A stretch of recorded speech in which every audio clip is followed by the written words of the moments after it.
Hey everybody, time for Reading with Rob, or as some of you like to call it, Rob Reads. Yes, I'm a voracious reader, and a leader. I'm a voracious reader. I'm probably even saying voracious wrong. Is it voracious, ferocious? I don't even know. So I have a pretty bad vocabulary for a voracious reader. But here's my latest book I want to talk to you guys about, Homecoming. What drew me to this book? Okay, Homecoming is by Yaa Gyasi. Probably mispronouncing that as well. As you know, I have pronunciation issues all the time. Cordoba, tomato. So Yaa Gyasi, I hope I'm saying her name correctly, is of Ghanaian descent from Ghana, but grew up close to me in a place called Huntsville, Alabama. And I saw her interviewed on some obscure cable PBS show a few weeks ago, maybe a few months ago. And I just was like, wow, this person's from Ghana, but grew up in Huntsville, Alabama. And I think she was talking about, you know, U.S. racial issues or something like that. But the fact that she was an author came up. So I just Googled to see about her book, and it's called Homecoming. And I was very curious, had really good reviews.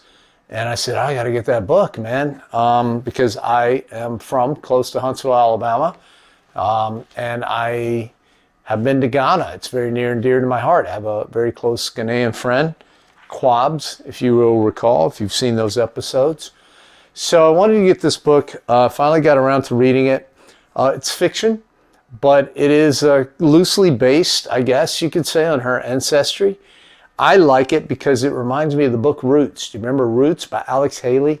If you don't remember the book, maybe you remember the television series it was on when I was a really small kid. First time I'd ever seen anything about slavery. I recall it distinctly because it was a huge event, television, back in the time.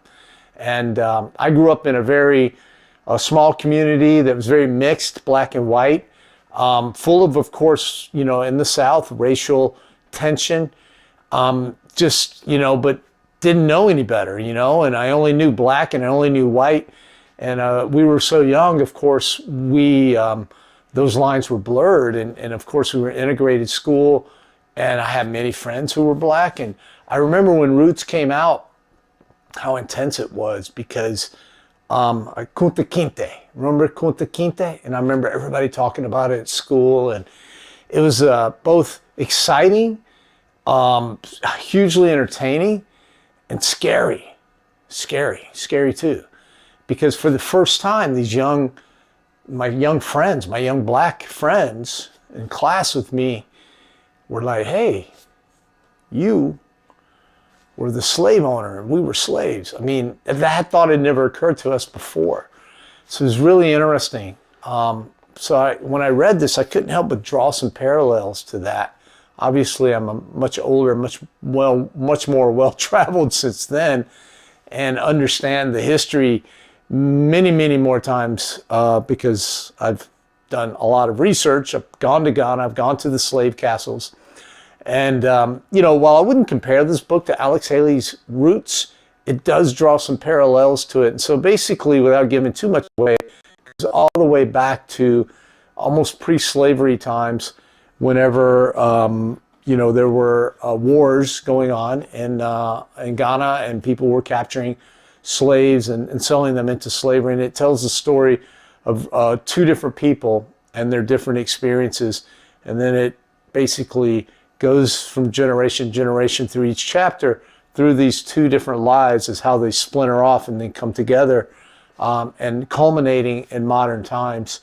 And what would, I guess, loosely be Yaa's life in Huntsville, Alabama. So, you know, I'm doing a really bad job of explaining it as I normally do. So the idea of these little things is to not really, you know, offer a professional book critique, which I would never even attempt to do because it's way above my pay grade, but to tell you about books that I read, that I enjoy, and what I got out of them.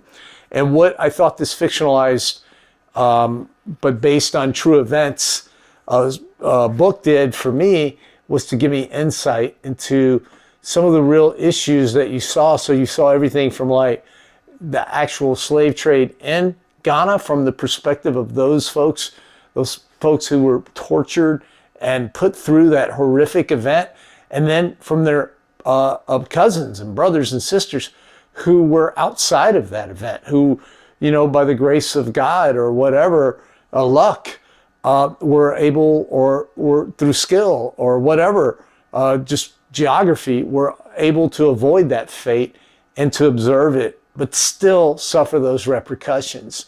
And how those repercussions of that period don't just affect the people that it occurred to and their offspring, because we know trauma follows. It doesn't go away. It goes into the next generation. It's in our genes. It's in our DNA. We all have it. You know, we all carry the trauma of our ancestors, right? But it also affects the people who inflicted that pain. And it talks about the uprising and the fights against the Ashanti, against the imperialist colonial Obruni, I think is the word that they call the foreigners, which I remember when I was in Ghana, I was called that.